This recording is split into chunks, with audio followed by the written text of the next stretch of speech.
Marcus Aurelius was a Roman emperor of the 2nd century, also known as the last of the 5 good emperors after Nerva, Trajan, Hadrian, and Antoninus Pius. During his 19 years of leadership, Aurelius gained a reputation as a philosopher king, founding his beliefs on the teachings of Stoicism. The Roman emperor was also diligent in finding his own way of self-improvement. Stoicism is an ancient Hellenistic philosophy that teaches one to accept and surrender to what life brings without seeking pleasure or having fear of pain, and to treat others in a fair and respectful manner. Marcus Aurelius wrote personal notes and ideas on Stoic philosophy and spirituality as a source of guidance for himself. These notes, originally written in medieval Greek, formed a collection titled Meditations. This book has been revered by many other philosophers over the centuries, and is praised as a real testament to a government of duty and service. Today we continue with Book 2 from Marcus Aurelius' Meditations. While emphasizing the ephemeral nature of all things, the wise emperor highlights the importance of focusing on one's power within and respecting the divine reality of the present.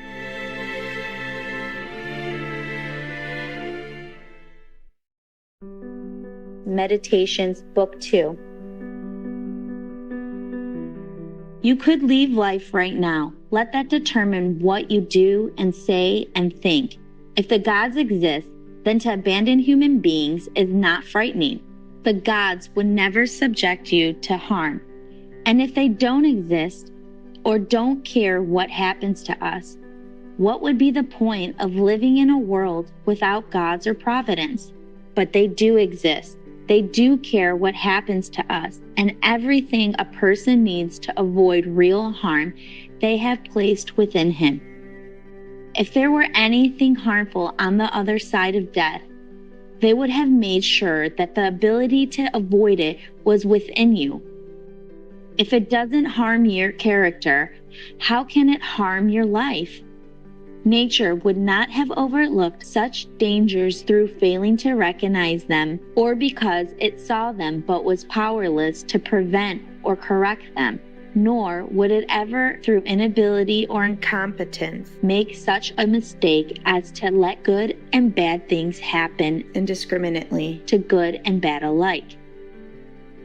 But death and life, success and failure, pain and pleasure, wealth and poverty, all these happen to good and bad alike, and they are neither noble nor shameful, and hence neither good nor bad.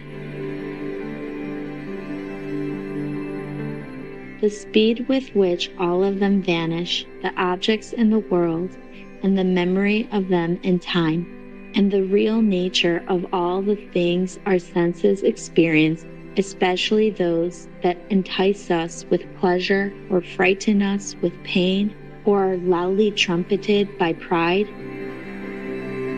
To understand those things, how stupid, contemptible, grimy, decaying, and dead they are. That is what our intellectual powers are for. And to understand what those people really amount to, whose opinions and voices constitute fame, and what dying is, and that if you look at it in the abstract and break down your imaginary ideas of it by logical analysts, you realize that it's nothing but a process of nature which only children can be afraid of, and not only a process of nature, but a necessary one.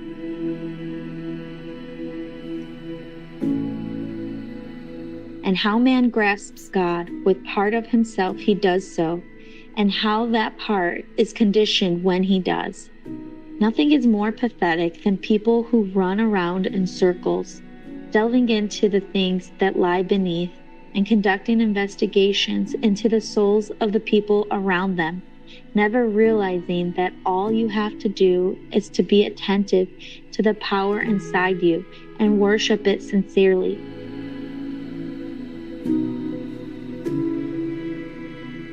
To worship it is to keep it from being muddied with turmoil and becoming aimless and dissatisfied with nature, divine and human.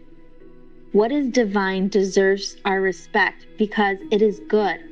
What is human deserves our affection because it is like us. And our pity too sometimes, for its inability to tell good from bad, as terrible a blindness as the kind that can't tell white from black.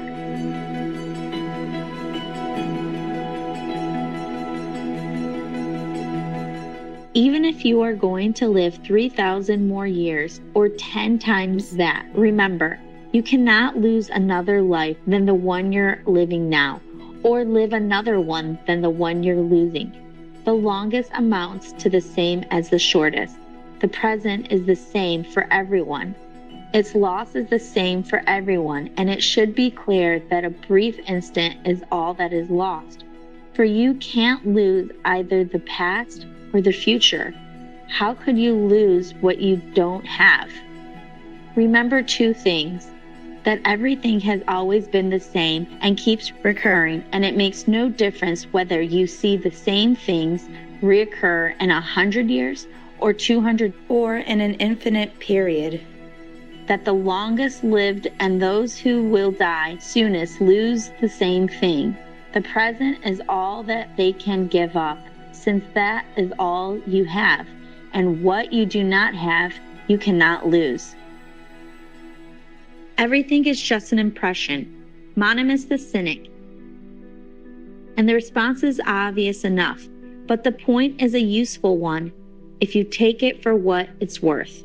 The human soul degrades itself, above all, when it does its best to become an abscess, a kind of detached growth on the world.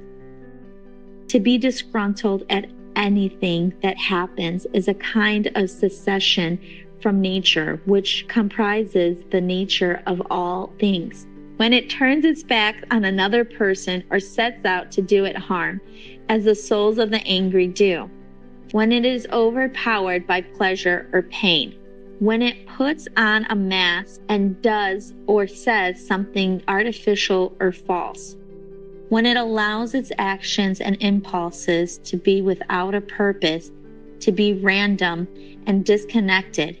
Even the smallest things ought to be directed toward a goal. But the goal of rational beings is to follow the rule and law of the most ancient of communities and states.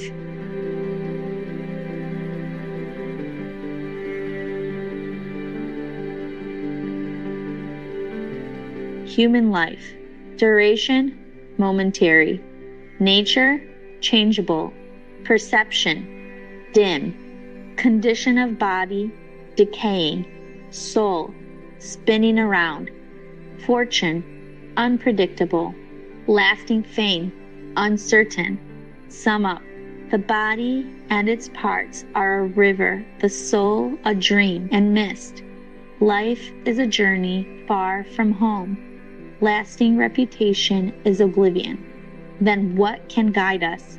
Only philosophy, which means making sure that the power within stays safe and free from assault, superior to pleasure and pain, doing nothing randomly or dishonestly and with imposture, not dependent on anyone else's doing something or not doing it, and making sure that it accepts what happens and what it is dealt as coming from the same place it came from. And above all, that it accepts death in a cheerful spirit as nothing but the dissolution of the elements from which each living thing is composed. If it doesn't hurt the individual elements to change continually into one another, why are people afraid of all of them changing and separating? It's a natural thing, and nothing natural is evil.